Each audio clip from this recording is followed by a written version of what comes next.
히브리서 2장 5절부터 10절까지 말씀.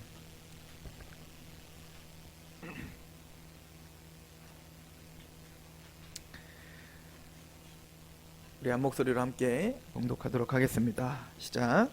하나님이 우리가 말하는 바 장차 올 세상을 천사들에게 복종하게 하심이 아니니라.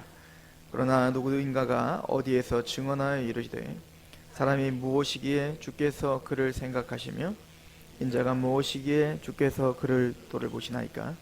그를 잠시 동안 천사보다 못하게 하시며 영광과 존귀로 관을 씌우시며 만물을 그 발 아래 복종하게 하셨느니라 하셨으니 만물로 그에게 복종하게 하셨은즉 복종하지 않은 것이 하나도 없어야 하겠으나 지금 우리가 만물이 아직 그에게 복종하고 있는 것을 보지 못하고 오직 우리가 천사들보다 잠시 동안 못하게 하심을 입은 자 곧 죽음의 고난을 받으심으로 말미암아 영광과 존귀로 관을 쓰신 예수를 보니 이를 행하심은 하나님의 은혜로 말미암아 모든 사람을 위하여 죽음을 맛보려 하심이라. 그러므로 만물이 그를 위하고 또한 그로 말미암으니가 많은 아들들을 이끌어 영광에 들어가게 하시게 하시는 일에 그의 구원의 창시자를 고난을 통하여 온전하게 하심이 합당하도다. 아멘. 기도하겠습니다. 구원의 창시자이신 예수 그리스도를 찬양합니다. 하나님, 이 시간 그 예수님을 말씀을 통해 잘 이해할 수 있게 하시옵소서. 그 예수님을 통해 하나님의 영광스러움과 놀라우신 그 하나님의 지혜를 노래하게 하시옵소서. 전하님 입술을 겸손케 하시며 특별히 성령님 우리 마음을 주장하셔서 조명하여 주셔서 말씀이 말씀답게 이해되며 적용되며 선포되게 하옵소서. 예수님의 이름으로 감사하며 기도합니다. 아멘.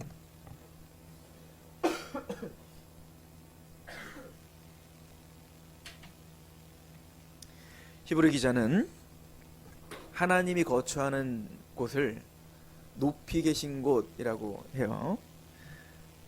좀 높이 계시다라고 하는 것으로 하나님이 얼마나 높으시며 얼마나 위대하신지를 설명한다는 얘기입니다.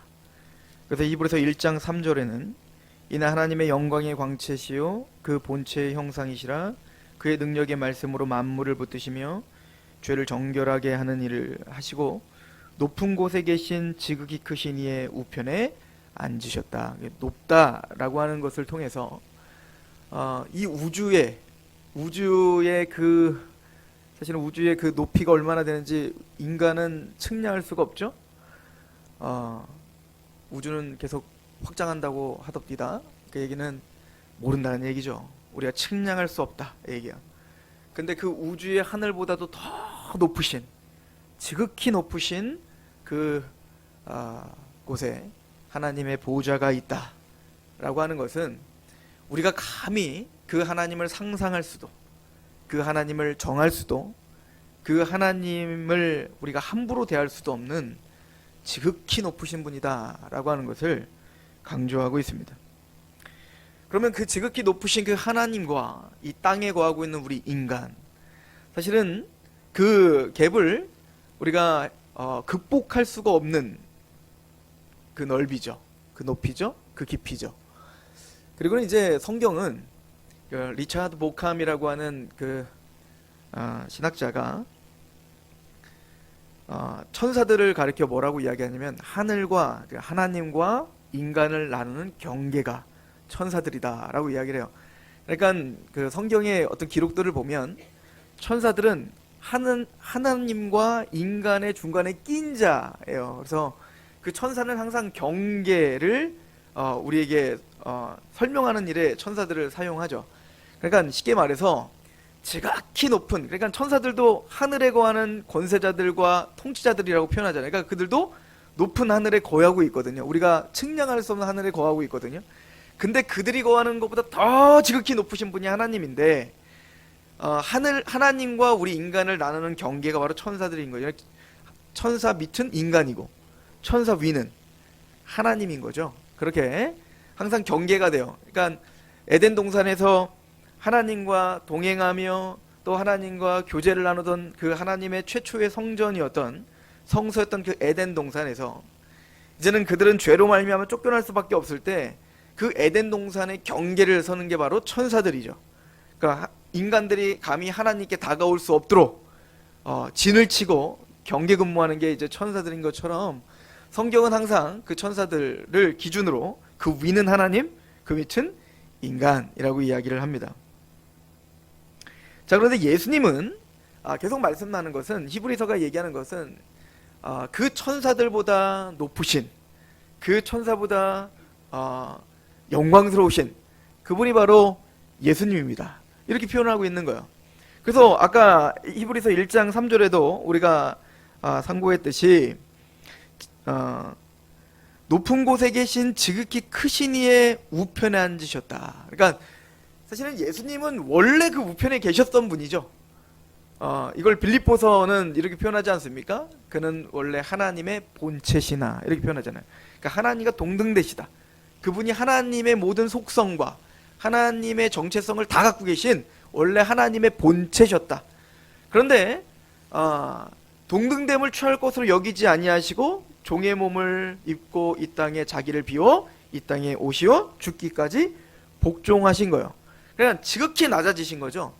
그런데 이제 예수님은 십자가에 죽으시고 부활하시고 승천하실 때 우리가 그 승천을 이제 왕의 귀한, 왕의 등급 이렇게 이제 표현하거든요. 우리가 이제 승기라고 할 때, 즉 예수님께서 승천하셨을 때 다시 어떻게 된 겁니까? 하나님의 그 지극히 높으신 보호자 우편으로 동등되신 거죠. 다시 올라가셨다라고 하는 것을 우리는 믿습니다. 그래서 히브리서 7장 26절에 예수님을 이렇게 표현을 하죠.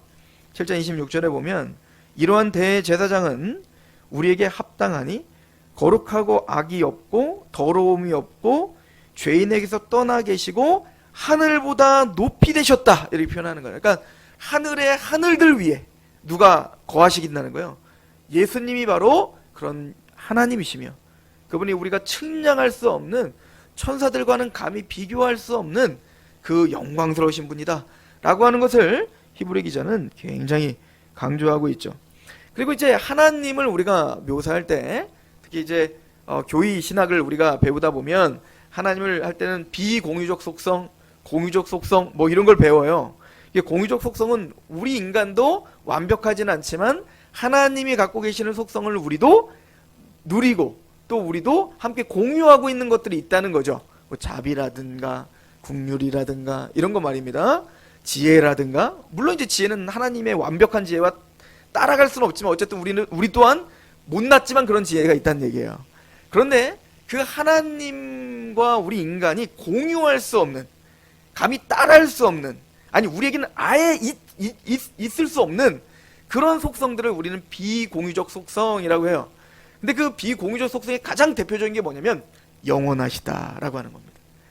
이거를 이제 그 모세에게 하나님을 이제 하나님의 그 이름을 알려주실 때 나는 아브라함의 하나님, 이삭의 하나님, 야곱의 하나님이다. 언약의 하나님이라는 얘기예요. 근데 그 하나님이 스스로를 뭐라고 하죠? 나는 스스로 있는 자다. 이렇게 표현을 한단 말이에요. 그 얘기는 뭐냐면 사실은 뭐라고 정의할 수 없는 이름이죠.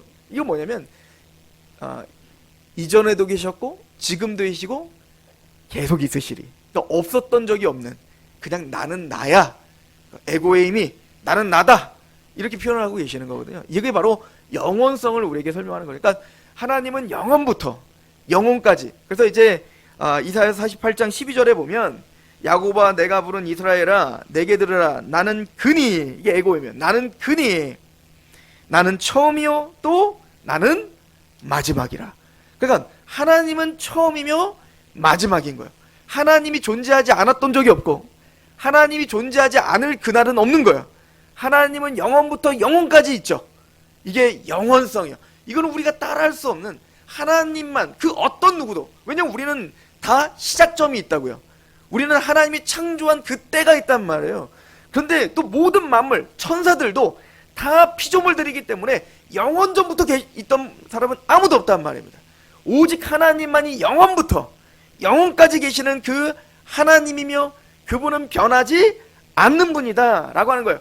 그러니까 모세에게 나는 스스로 있는 자다. 나는 아브라함과 이삭과 야곱의 하나님이다. 이 얘기는 뭔지 아세요? 영원부터 영원까지 변함이 없으신 그 하나님이 아브라함에게 약속했고, 이삭에게 약속했고, 야곱에게 약속했고, 그리고 오늘 모세, 너와 이스라엘에게 약속하마. 나는 살아있는 자의 하나님이다. 이 얘기인 거예요. 이걸 우리에게 큰 감동이 되는 거예요. 우리는 유한하죠. 우리는 여전히 우리는 시작점이 있고요, 우리는 여전히 한계가 있고요, 지혜가 부족하고, 우리는 힘이 없는 자들이에요. 그런데 영원부터 영원까지 계시는 그 하나님께서 아브라함과 이삭과 야곱에게 약속하시고, 그 약속 변함없는 그 하나님의 신실하심으로 그들에게 그 약속을 지켜주실 뿐만 아니라, 그들은 지금 죽었지만 그들은 살아있다. 이걸 나중에 예수님이 그렇게 주석하시는 거예요. 복음서에 보면 하나님은 살아있는 자의 하나님이다, 이 얘기를 하시면서 말해요. 그 얘기는 뭐죠? 아브라함은 끝난 게 아니다. 왜? 영원하신 하나님이 그에게 약속했고, 그 하나님이 그를 붙잡고 있고 그를 부활케 할 거기 때문에, 모세야, 그 하나님이 오늘 내가 너와 함께하고 있다. 이스라엘아, 그 하나님이 너와 함께하고 있다. 그리고 오늘 우리에게 말하는 거예요. 그 하나님이 상록교회와 함께하고 있는 거예요. 그 하나님이 오늘 우리와 함께하고 있다.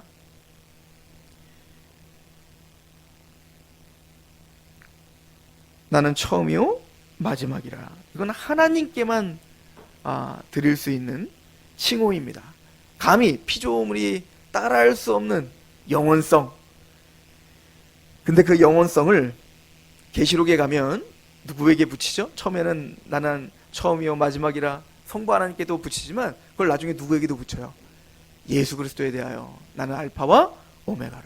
나는 처음과 마지막이라는 거예요. 예수님께서 바로 그 영원하신 하나님의 그 영원성을 공유하고 계시는 하나님이시다. 이걸 이야기한단 말입니다.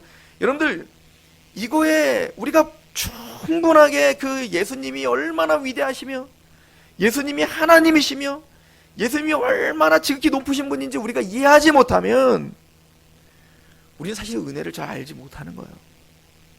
그 지극히 높으신 분이 육신을 입고 우리와 똑같이 죄된 모습으로, 죄된 모습이 우리 육신의 모습과 똑같은 모습으로 우리에게 오셨다.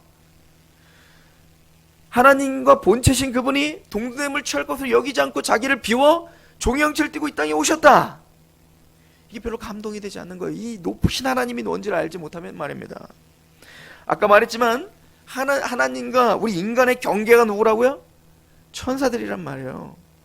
그런데 에덴 동산에서 쫓겨난, 죄 때문에 쫓겨난, 그래서 천사들이 경계 그물을 세고 있는 그 에덴 동산, 하나님의 성소를 상징하고 있는 그곳에서 쫓겨났어요.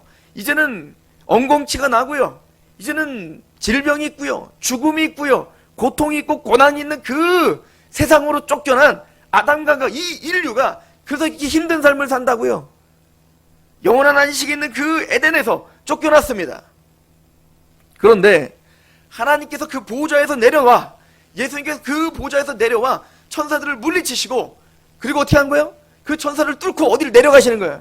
그 고통이 있고 질병이 있고 죄로 말미암은 합당한 심판을 당하고 있는 그 인간들에게 직접 가시는 거예요. 누가? 지극히 높으신 하나님이 말입니다. 다시 말씀드립니다. 천사는 하나님과 인간의 경계라고 했어요. 근데 감히 천사들도 따라할 수 없는 그 영원성을 공유하고 있는 예수께서 그 천사보다 못한 인간의 모습으로 오셨다. 이게 히브리서가 하는 얘기인 거예요. 오늘 말씀을 보십시오. 2장 5절, 하나님이 우리가 말하는 바 장차 올 세상을 천사들에게 복종하게 하심이 아니니라. 그러니까 천사들에게 복종하게, 천사들은 다스리는 자들이 아니에요. 이건 오직 하나님과 인간들에게 주신 통치권이죠. 그럼 하는 얘기가 뭡니까? 6절, 그러나 누구인가가 어디에서 증언하여 이르되 사람이 무엇이기에 주께서 그를 생각하시며 인자가 무엇이기에 주께서 그를 돌보시나이까. 그를 잠시 동안 천사보다 못하게 하시며 영광과 존귀로 관을 씌우시며 만물을 그 발 아래 복종하게 하셨느니라 하였으니, 만물로 그에게 복종하게 하셨은즉 복종하지 않는 것이 하나도 없어야 하겠으나 지금 우리가 만물이 아직 그에게 복종하고 있는 것을 보지 못하고 오직 우리가 천사들보다 잠시 동안 못하게 하심을 입은 자. 이게 지금 누구 얘기하고 있는 겁니까? 계속 예수님 얘기하고 있다고요?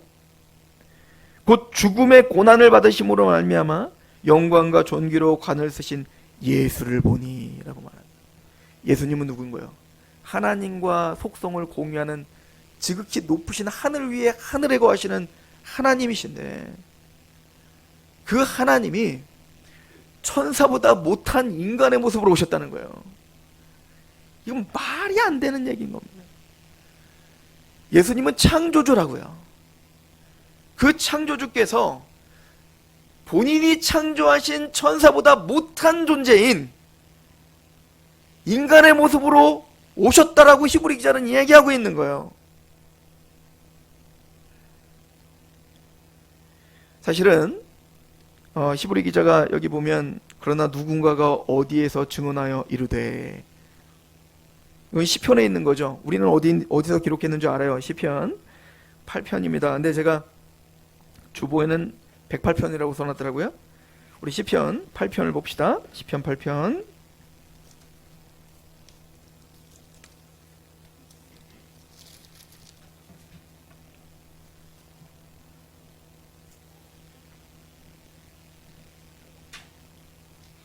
여호와여 우리 주여, 여호와 우리 주여, 주의 이름이 온 땅에 어찌 그리 아름다운지요. 주의 영광이 하늘을 덮었나이다. 주의 대적으로 말미암아 어린 아이들과 젖먹이들의 입으로 권능을 세우시며 이는 원수들과 보복자들을 잠잠하게 하려 하심이니이다. 주의 손가락으로 만드신 주의 하늘과 주께서 베풀어 두신 달과 별들을 내가 보오니 사람이 무엇이기에 주께서 그를 생각하시며 인자가 무엇이기에 주께서 그를 돌보시나이까. 우리 5절 같이 한번 읽어볼까요? 시작. 그를 하나님보다 조금 못하게 하시고 영화와 존귀로 관을. 희한하죠? 히브리서에는 천사보다 조금 못하게 하시고라고 써있는데 시편엔 또 이 원본이죠. 원본에는 뭐라고 써있어요? 하나님보다 조금 못하게 하시고 이렇게 써있단 말이에요. 왜 그런 거 아니? 이제 이 하나님이라는 단어가 엘로힘이에요. 엘로힘인데 이 엘로힘이라는 단어는 사실 천사들에게도 쓰여질 수 있는 단어거든요. 신적인 어떤 존재. 그러니까 이거를 하나님으로 해석할 거냐, 천사로 해석할 거냐, 이제 우리가 그걸 선택을 해야 되는데, 이 시편의 고백에 하나님보다 근데 이제 지금 우리 개역 한글 성경엔 그를 하나님보다 조금 못하게 하시고로 선택을 한 거죠. 그죠? 뭐가 맞을까요? 근데 히브리서는 분명히 천사보다 조금 못하게 하시고, 왜 히브리서는 빼도 박도 못하는 이유가 뭐냐면요, 히브리서 헬라어로 쓰여져 있거든요. 히브리서의 엘로힘을 하나님이라고 해설할까 천사라고 해석할까 라고 할 때 히브리서는 뭐라고 해석한 거예요? 천사로 해석한 거란 말이에요. 그러면 이거를 천사로 바꿔야 되나? 그렇진 않아요. 근데 또 재밌는 건 지금 이 원본에는 하나님보다 조금 못하게 하시고가 지금 누구에 대한 얘기를 하고 있는 거예요? 지금 사람에 대한 얘기를 하고 있다고요. 우리에 대한 얘기를 하고 있다고요. 그렇죠? 1차적으로는 다윗이 지금 고백하는 거 아닙니까? 아마 이런 고백일 겁니다. 다윗이 목동이었어요. 한남 목동이었는데, 목동이었던 다윗이 어느 한날 갑자기 사무엘이 찾아가고 자기의 기름을 붓더니, 아니 자기 가족들도 나를 알아주지 않았던 사람이에요.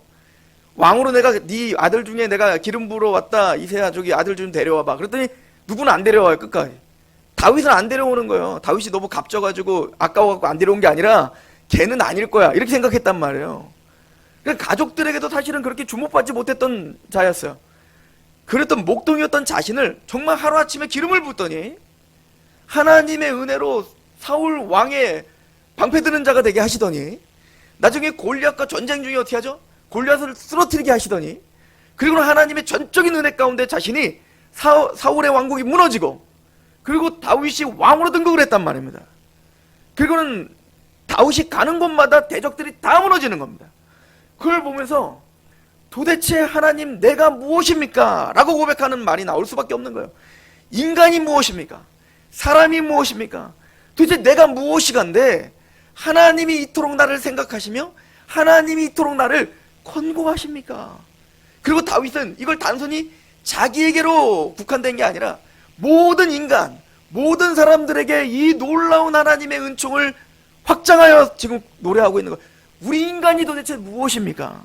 하늘의 별과 달과 태양과 그 전 우주를 바라볼 때 우리는 정말 이 놀라운 우주와 하늘의 하늘들과 이 모든 것들을 바라볼 때 우리는 정말 아무것도 아닌 존재인데, 티끌과 같은 존재 아닙니까? 과학이 발달한 우리 오늘날 한번 생각해 보자고요. 서산에서 우리가 얼마나 중요한 인물입니까? 여러분들이 이사한다고 해서 서산 사람들이 몇 명이나 울 것 같아요? 우리가 이민을 떠난다고 우리 대한민국에 몇 명이나 우리에게 주목할 거냔 말이에요. 우리가 죽는다고 해서 전 세계 사람 중에 몇 명이나 우리의 가치를 인정해 줄 거냐면 그렇게 따지면 참 초라해요. 트럼프 정도나 죽어야 전 세계가 주목을 하지. 근데 트럼프도 아무것도 아니죠. 우주를 보자고요. 전 우주를 보면 이 지구는 정말 티끌보다 못한 존재 아닙니까? 전 우주를 보면, 확장한다고 하는 그 우주를 보면 이 정말 지구는, 아니 태양도 정말 아무것도 아닌 거 아니에요? 먼지만도 못한 거 아닙니까? 근데 그 먼지만도 못한 지구에, 그것도 가장 작은 나라인 대한민국에, 가장 작진 않지만 그것도 누구도 알아주지 않는, 얘기만 하면 거기 가면은 회 먹을 수 있어? 그냥 우리가 무슨 어촌에 사는 줄 아는 이런 서산에, 그것도 서산 시민이 다 아는 것도 아니고, 정말 우리는 그런 전 우주를 바라보면요 아무것도 아닌 존재. 하나님이, 그래서 하나님의 성경에 뭐라고 합니까? 하나님이 정말 발을 구르시면 그냥 이 지구는 끝장나는 거예요. 하나님의 호흡만 끊어버리면 그냥 이 지구는 그냥 다 날아가 버리는 거예요. 아무것도 아닌 존재예요. 전 우주 하늘에 하늘들에 앉는 그 하나님의 영광스러움을 생각할 때 우린 정말 아무것도 아닙니다. 그런데 인간이 무엇이간데, 사람이 무엇이간데, 아니 내가 무엇이간데 나를 직접 찾아오시냐고요. 우리는 다윗보다 더 큰 감격이 있죠. 인자가 무엇이간데 아들이 죽임을 당하시냐고요. 이 고백인 겁니다. 이 감격인 거죠. 그리고 말합니다. 다윗은 8장 5절에 그를 하나님보다 조금 못하게 하시고 영화와 존귀로 관을 씌우셨다. 여기서는 하나님으로 해석하는 게 맞습니다. 우리는 천사보다 월등한 존재로 창조하신 게 맞습니다. 우리는 하나님보다 조금 못하게 만드셨습니다. 왜? 하나님의 형상대로 만들었기 때문에 그렇습니다. 천사들은 하나님의 형상대로 만들어지지 않았어요. 오직 인간만을 하나님의 형상대로 만들었습니다. 그 형상은 바로 하나님의 다스리는 왕권을 어떤 천사들에게 주지 않았습니다. 우리 히브리서 이미 배웠죠? 천사들은 섬기는 영이라 부리는 영이에요. 천사들은 다스리는 자들이 아니라 천사들은 섬기는 자들이에요. 하나님을 섬기고 하나님의 상속자들을 섬기고 구원받은 자들을 섬기는 자예요. 나중에 우리보다 능력이 많지만, 우리보다 힘이 많지만 왕자를 보필하고 있는 그 신하들이 훨씬 힘이 세죠. 훨씬 더 지혜가 많죠. 그러나 지위로 보면 누가 더 높은 거예요? 왕자의 신분이 훨씬 높은 거예요. 잠시 잠깐 그들보다 못하게 그들 밑에서 배우는 것 뿐이에요. 그걸 몽학선생이라고 하죠. 8장 6절에 주의 손으로 만드신 것을 다스리게 하시고 만물을 그 발 아래 두셨습니다. 지금 다윗이 뭘 찬양하는 걸까요? 창세기를 찬양하고 있는 겁니다. 하나님의 형상대로 우리를 만드시고 우리에게 생육하고 번성하고 땅에 충만하고 정복하고 어떻게 하라? 다스려라. 그 왕권을 천사들에게 주지 않고 누구에게 줬다는 거예요? 인간에게 줬다는 거예요. 사람에게 줬다는 거예요. 도대체 인자가 무엇이간데, 사람이 무엇이간데 이런 우리가 측량할 수 없는 왕권. 다윗은요 이 왕권의 놀라움이 뭔지를 진짜 아는 사람이에요. 왜? 하나님의 은총으로 아무것도 아닌 자기가 이스라엘의 왕이 됐잖아요. 내가 오라면 오고요, 내가 가라면 간다고요. 이 통치, 이 다스림, 하나님의 은총과 은혜를 아는 왕인, 하나님의 율법에 복종하는 왕이 하나님의 말씀대로 그 모든 백성들을 다스리는 왕이 된 거예요. 너무 놀라웠던 겁니다. 그러고 보니 모세를 통해서 우리에게 주신 창세기를 보니까 하나님이 사람과 인자야 모든 인간들에게 모든 만물을 통치하게 하는 이런 왕됨을 주셨는데 이걸 노래하고 있는 겁니다. 근데 문제는 죄로 말미암아 이게 다 망가졌다고요.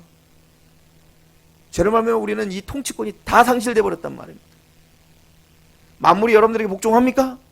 개도 우리를 물고 있는데 자연이 우리에게 복종합니까? 산불이 나면 그게 우리의 힘으로 꺼지든가요? 하나님이 비를 내려주자면 전혀 꺼지지 않고 끊임없는 재앙을 만들어내는 게 자연 아닌가요?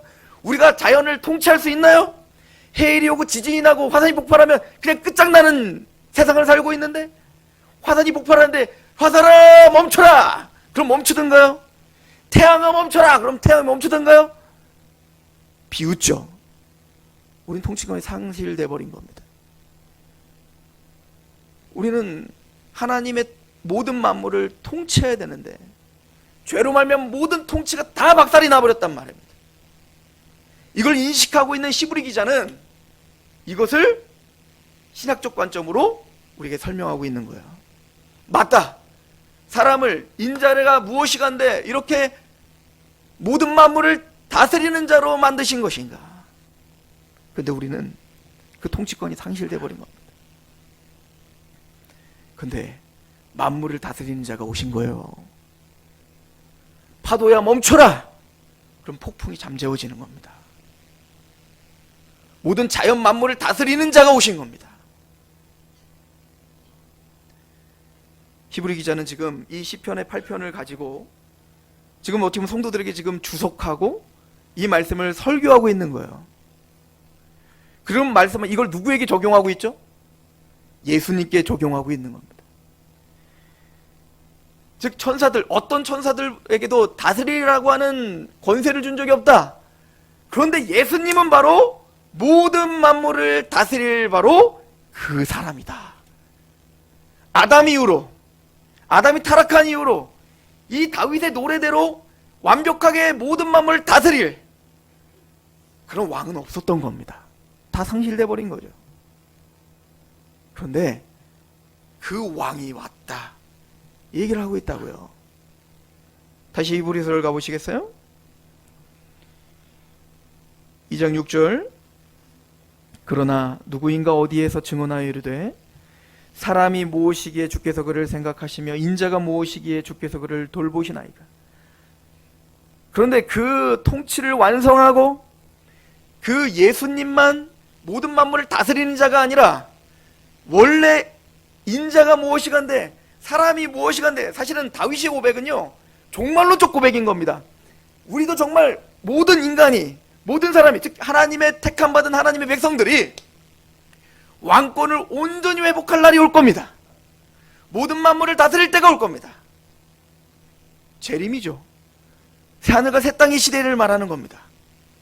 다윗은 그것을 종말론적으로 노래하고 있는 거예요.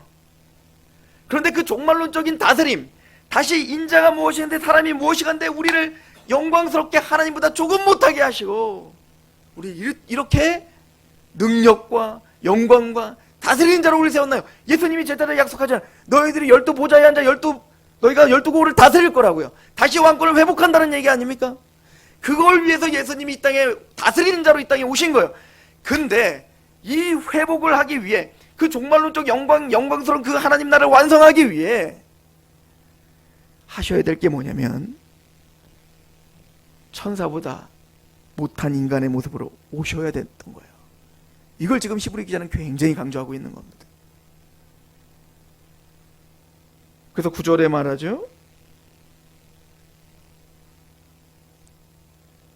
우리가 오직 우리가 천사들보다 잠시 동안 못하게 하심을 입은 자, 곧 죽음의 고난을 받으심으로 말미암아 영광과 존귀로 관을 쓰신 예수를 보니 이를 행하심은 하나님의 은혜로 말미암아 모든 사람을 위하여 죽음을 맛보려 하심이라.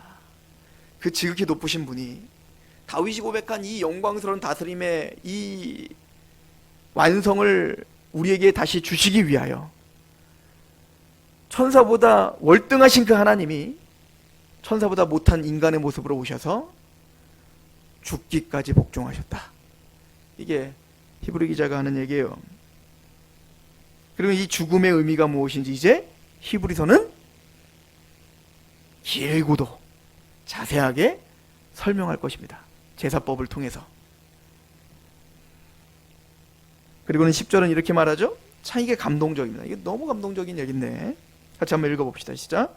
그러므로 만물이 그를 위하고 또한 그로 말미암은 이가 많은 아들들을 이끌어 영광에 들어가게 하시는 일에 그들의 구원의 창시자를 고난을 통하여 온전하게 하심이 합당하다. 그러므로 만물이 그를 위하고 또한 그로 말미암은 이가 하나님이시죠?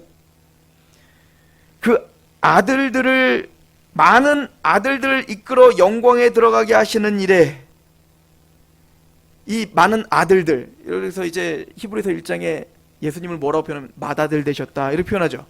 이 맏아들이라는 말은 뭐냐면 첫 열매가 되셨다는 얘기입니다. 그래서 이 첫 열매의 의미는 이 고린도전서 15장에 이제 나오는데 부활에 대한 이야기를 하면서 예수님의 십자가에 죽으시고 부활하는 게 우리 첫 열매가 되었다. 이 얘기는 뭐냐면 첫 열매의 항상 의미는 구약의 첫 열매의 의미는 대대적인 추수의 확정이에요. 대대적인 추수의 보증이에요. 이게 첫 열매예요. 그래서 첫 열매를 드리는 거예요. 하나님이 그렇게 하실 것에 대한 확정이기 때문에.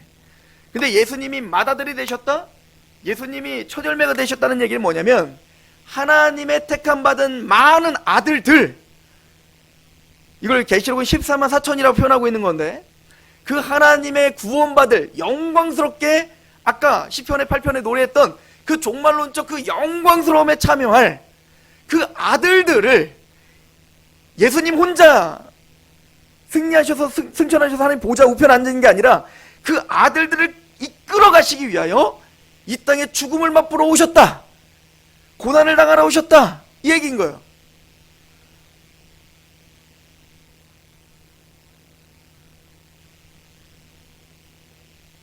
그리고 여기 뭐라고 하냐면 구원의 창시자를 이렇게 표현하죠. 여러분들 이게요, 이 구원의 창시자라고 하는 이 단어가 아르케곤 테스 소테리아스예요. 그러니까 소테리아는 이제 구원이라는 말이고 아르케가 이제 시작, 원천, 근원이라는 뜻이거든요. 이 아르케가 언제 쓰여지는 단어냐면 여러분들 요한복음 1장 1절에 태초에라고 할 때 뭐라 엔 아르케 이렇게 표현하는 거예요. 엔 아르케, 태초에. 이 엔 아르케가 언제, 요한복음과 뭐가 똑같냐면 창세기 1장 1절과 요한복음 1장 1절이 똑같아요. 창세기 1장 1절 베리시트 바라 알 엘로힘 뭐 이렇게 나온단 말이에요. 근데 이거를 헬라어로 번역한 게 70인역이에요. 몇 번 들으셨죠, 그죠? 그 70인역에 제일 처음 나오는 단어가 엔 아르케, 엔 아르케, 태초에, 이거예요, 태초에. 그런데 지금 뭐라고 표현하고 있냐면 구원의 창시자 아르케라고 말하고 있는 거예요. 구원의 창조자, 구원의 시작, 구원의 근원, 구원의 원천, 그분이 누구라는 거예요? 예수다, 이거예요, 예수다. 그러니까 이분은요 태초예요, 태초에. 우리 피조물, 천사도 우리도 다 시작점이 있다고 했죠. 그런데 영원하신 하나님을, 그 비공적 속성을 같이 공유하고 있는 예수님은 에나르케라니까요.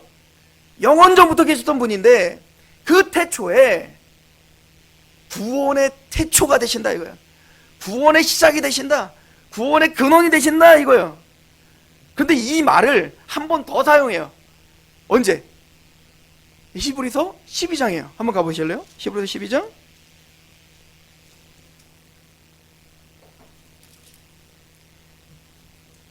(12장 2절입니다) 같이 읽어볼까요? 믿음의 주여 또 온전하게 하시는 이인 예수를 바라보자. 그는 그 앞에 있는 기쁨을 위하여 십자가를 참으사 부끄러움을 개의치 아니하시더니 하나님 보좌 우편에 앉으셨느니라. 여러분들 히브리서 11장이 어떤 장면입니까? 믿음의 사람들에 대한 믿음장 아니에요. 믿음으로 아벨은, 믿음으로 노아는, 믿음으로 아브라함은, 이삭은, 야곱은, 모세는, 뭐 바락은, 삼손은, 그리고 이름 모를 그 수많은 사람들이 있었다.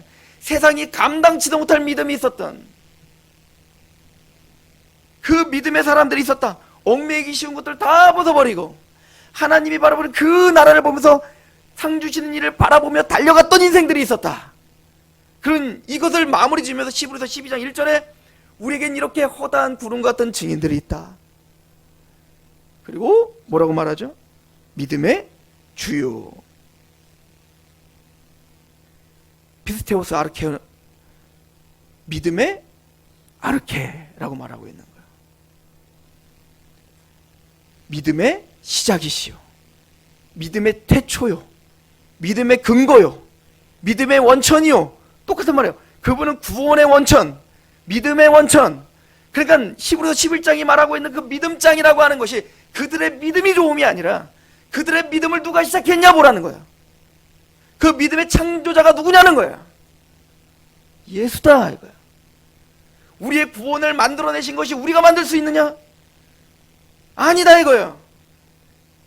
천사보다 지극히 높은 곳에 거하시는 그 예수께서 죽음을 맛보시러 그 천사보다 못한 존재로 이 땅에 육체를 입고 오시고 죽음을 맛보심으로 구원을 만들어내신 구원의 창조자라니까, 구원의 태초라니까. 근데 그 구원을 우리에게 적용해야 돼요. 그 구원을 믿어야 돼요. 그 약속을 믿어야 돼요. 근데 그 믿음도 누구 거야? 주님 거라고. 주님이 시작하셨다. 주님의 믿음의 아르케라니까. 그럼 뭐라고 말하는지, 믿음의 주요 또 온전케 하시는 이 예수를 바라보자. 피스테오스 아르케곤 카이 텔레이오테스. 텔레이오테스는 뭐냐면 말 그대로 퍼펙션, 퍼펙트예요. 완벽하게 할 자. 피니셔, 끝낼 자, 이런 뜻이거든요. 즉 믿음을 시작하시고 그 믿음을 끝내실 자, 그 믿음을 시작하시고 그 믿음을 완전하게 완성시키실 자, 예수, 그분을 바라보자. 나는 처음과 마지막이요, 알파와 오메가다. 그러므로 만물이 그를 위하고 또한 그로 말미암은 이가 많은 아들들을 이끌어 영광에 들어가게 하시는 일에 그들의 구원의 창시자를 고난을 통하여 온전하게 하심이 합당하다.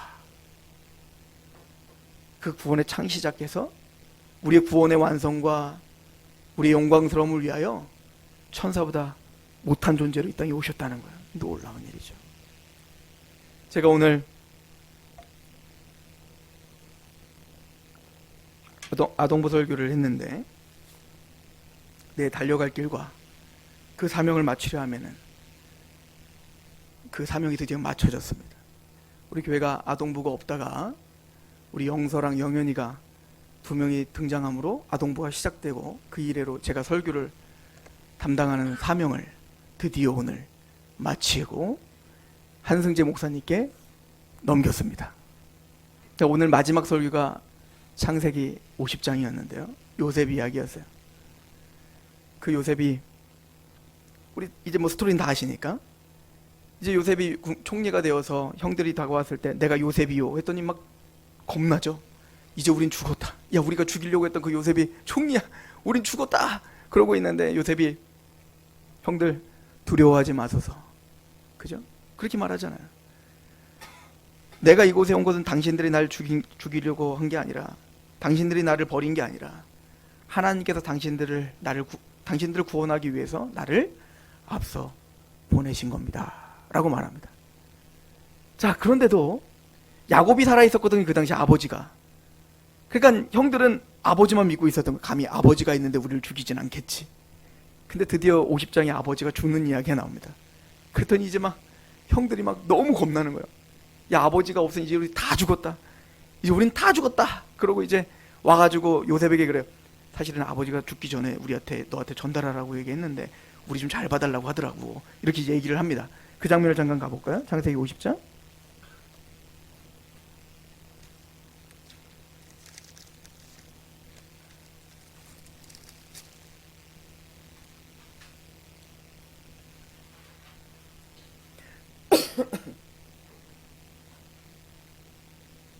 (15절입니다) 요셉의 형제들이 그들의 아버지가 죽었음을 보고 말하되 요셉이 혹시 우리를 미워하여 우리가 그에게 행한 모든 악을 다 갚지나 아니할까 하고 얼마나 겁나며 지금 살고 있었는지 보이죠?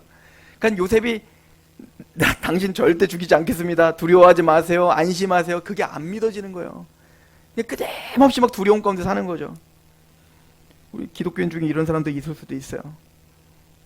요셉에게 말을 전하여 이르되 당신의 아버지가 돌아가시기 전에 명령하여 이르시기를 너희는 이같이 요셉에게 이르라 내 형들이 내게 악을 행하였을지라도 이제 바라건대 그들의 허물과 죄를 용서하라 하셨나니 당신 아버지의 하나님의 종들인 우리 죄를 이제 용서하소서 하매 요셉이 그들이 그에게 하는 말을 들을 때에 울더라. 왜 울었을까요? 제가 보기에는 요셉은요 너무 속상했었던 것 같아요. 형들이 지금까지도 두려워하고 있고 자기를 믿지 못하고 있고 신뢰하지 못하는 게 너무 가슴이 아팠었던 것 같아요. 그래서 요셉은요 정말 울면서 얼마나 그 장면을 생각해 보시라고요. 얼마나 진짜 막 눈물 다 흘려야 될 다 같이 앉아서 TV 보면서 눈물 흘려야 될 장면이에요, 그건. 그래서 요셉이 뭐라고 하냐면 그의 형들이 또 친히 와서 요셉의 앞에 엎드려 이르되 우리는 당신들의 종들입니다. 계속 겁내는 겁니다.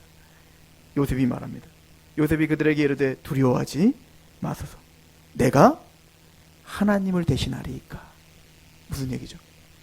내가 당신들을 용서하는 거, 내가 당신들을 살리는 거, 내가 너그러워서 그러는 거 아닙니다. 당신들이 이뻐서 그러는 거 아닙니다. 맞습니다. 나는 고진 인생을 살면서 당신들이 날 죽이려고 했다 얼마나 겁났는지 몰라요. 당신이 나를 버렸을 때 얼마나 비통했는지 몰라요. 내가 그 보디발레 집에 가서 얼마나 고통스럽게 신음하며 하나님께 원망인지 몰라요. 내가 감옥에 갇혀 하나님 말씀대로 사는데 또 그것을 뒤집어 씌워 내가 아무런 죄 없이 감옥에 가 언제 죽을지 모르는 그 인생을 살면서 얼마나 두려웠는지 몰라요. 맞아요. 내가 당신들을 원망했을 수도 있습니다. 제가 그렇게 생각했다는 얘기예요. 이걸 보면서 그렇지 않았겠습니까? 그런 모진 삶을 살고 드디어 당신들이 내 앞에 나타났습니다. 내가 애굽의 총리가 되어서 그래 저들을 죽이라 하면 당장 죽일 수 있는 그 힘과 권세와 권능이 나에게 있는 통치자로서 다스리는 자로서 내가 드디어 등극됐습니다. 근데 당신들이 오는 걸 보면서 내가 깨달은 게 있습니다. 처음에 나에게 주신 하나님의 그 꿈, 형들이 나에게 무릎 꿇는다고 했던 그 꿈, 이것은 단순히 애굽의 총리가 되어 내가 멋진 인생을 산다는 꿈이 아니었다는 걸 내가 깨달은 겁니다. 이 꿈은 하나님의 택함 받은 백성들을 하나님께서 살리시기 위하여, 나를 앞서 보내시기 위하여 나를 찌르고 나를 죽이려 하고 나를 핍박하고 나를 배신했던 그들이지만 하나님은 나를 앞서 보내시어 당신들을 살리시는 은혜를 주신 겁니다. 이것은 당신들이 뭔가 잘나서가 아니요 아브라함과 이삭과 야곱의 약속이 그 약속의 성취입니다. 내가 하나님보다 더 큰 자입니까? 하나님이 그것을 계획했다면 내가 무엇이간데 당신들을 죽일 수 있습니까? 걱정하지 마십시오. 두려워하지 마십시오. 당신들은 언약의 백성들입니다. 이 얘기를 하고 있는 거 아닙니까? 그리고는 말을 합니다. 20절 당신들은 나를 해하려 하였으나 하나님은 그것을 선으로 바꾸사 오늘과 같은 많은 백성들의 생명을 구원하게 하시려 하셨나니 당신들은 두려워하지 마소서. 내가 당신들과 당신들의 자녀들을 기르리니 하고 그들을 간곡한 말로 위로하더라. 간곡하게 위로하고 또 위로했던 거예요. 두려워가 있는 그 영들을 보며 눈물을 흘리며 그러지 마세요. 당신들은 두려워하지 마세요. 내가 당신들을 용서하는 내 마음이 너그러서가 아니라 하나님이 당신들의 편입니다. 하나님이 당신들과 함께 있습니다. 그 하나님이 살아계시고 나에게 주신 그 사명을 마치고 하나님 나에게 주신 그 사명을 마칠 때까지 내가 반드시 너희들을 보호하겠습니다. 간곡히 부탁하더라. 예수님의 음성이 들리지 않습니까? 우린 그 예수님을 찌른 자들이에요. 그 예수를 십자가에 못 박아서서 한 게 우리란 말입니다. 그 예수를 배신한 게 우리예요. 그런데 그런 우리를 위하여 천사보다 못한 존재로 이 땅에 오시고 죽음을 맛보시고 드디어 왕으로 등극하신 겁니다. 그리고는 우리는 끊임없이 내가 너를 위해서 십자가의 구원을 너에게 주었다. 나는 구원의 창시자다. 믿음의 창시자다. 그 믿음을 온전케 하는 나다. 근데 우리는 끊임없이 두려워하는 거야. 주님 울고 계실지 몰라요. 그리고 간곡히 우리에게 부탁하는 겁니다. 너희들이 날 죽인 게 아니라 하나님께서 너희를 구원하시기 위하여 또 구원을 완성을 위하여 나를 앞서 보낸 거란다. 울지 말라. 두려워하지 말라. 내가 너를 보호하리라. 히브리서에서 저는 그게 느껴져요. 그 음성이 느껴진다. 그 큰 사랑이 우리를 압도하셔야 되는 겁니다. 그 큰 사랑이 우리를 인도하셔야 되는 거예요. 그 사랑이 이 교회의 머리가 되어야 되는 겁니다. 기도하겠습니다.